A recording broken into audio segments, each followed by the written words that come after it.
Now we've come to another very important aspect of bodybuilding, professional or amateur, and that's the nutritional supplement line. Generally speaking, I don't take supplements in the off season because I'm eating such a wide variety of foods. I get a lot of different sources of minerals and vitamins from all of those foods. But when I get ready for a show, which usually begins about 16 to 12 weeks out before a contest, I start training twice a day, 2 hours at a time. I'm doing an hour of cardio, I'm tanning in the sun, I'm doing photo shoots. A lot of energy is being expended, and I have a very narrow food source to get my vitamins and nutrients. That's where I start implementing the supplements. And generally, I don't go out looking for specifics in supplements. I try to take a very wide variety of supplements to complement the kinds of foods I'm already eating. So why don't I start off with the things that I take, and my favorites getting ready for the Mr. Olympia. I usually have a tendency to take lecithin, and I'm not really going on brand names here. Lecithin is lecithin. It helps metabolize the fat and get the fatty acids in your system and out of your system as you get ready for a contest. That's the most important thing, is you want to burn fat. Lecithin helps. Another good combination is inositol and choline, and I generally take all of my vitamins with my breakfast in the morning, and then I take another portion of vitamins in the evening after my second workout. Inositol and choline, along with my B-complex and B6 and my B12s, those are all fat-burning components of supplements, and I take them all in conjunction with each other to help try to burn off the body fat.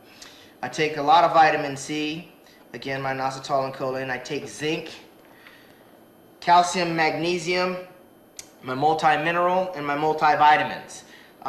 I don't necessarily consider myself a scientist when it comes down to taking supplements. I do know that calcium, magnesiums of the mineral line, that you lose in sweat. When you train 2 and 4 hours a day, you lose a lot of sweat, you lose a lot of vitamins and minerals. I take a good quality multivitamin as well as a multivitamin pack. Sometimes as a professional bodybuilder, you take more than you necessarily need. And what your body can't use, you will lose it in the toilet and your body will excrete it. Generally after I train, I take a nice amino acid drink to try to get the carbohydrates and amino acids back into my system because I'm depleted. And the G4 seems to help a lot. I take a little bit of carnitine as well. I take 2 forms of carnitine, the capsule form, 250 milligrams, and the line by American Bodybuilding products. And again, there's no real specific differences in terms of companies and brands. I happen to get my vitamins free, so that's my carnitine trip.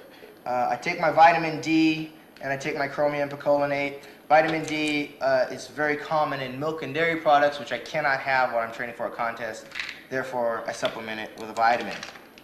A lot of times in the off season, especially when I'm training really heavy, before I start my diet, I take a little bit of creatine monohydrate to kick some mass here, and the Metaform. I usually take that after I train to get an extra energy boost. And here's another form of amino acids, essential amino acids. I generally take these immediately after I finish my workout, in the morning and in the evening, since I do train twice a day. I don't put a whole lot of credence in spending money or buying products if I didn't think they work. These are insurance policies. I eat my food first. If I have $20 in my pockets, the number one thing I'm going to do is try to find the primary sources of quality protein and quality carbohydrates. I go to the grocery store. I'd much rather grab a T-bone steak, a dozen of eggs, a bag of potatoes, and some rice for 20 bucks than to go out and buy a protein powder in place of that.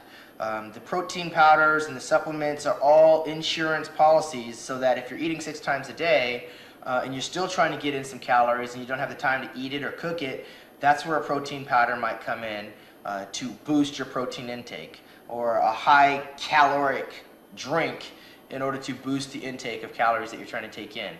Spend your money wisely. Use it as an investment, as an insurance policy when you are training to the extreme and you need fast recovery and recuperation. That's where these products are going to help you. And in the off season, eat, and eat well. Eat varieties of foods, fats, carbohydrates, and proteins, and you'll be much better off as an athlete, and you'll recover a lot quicker.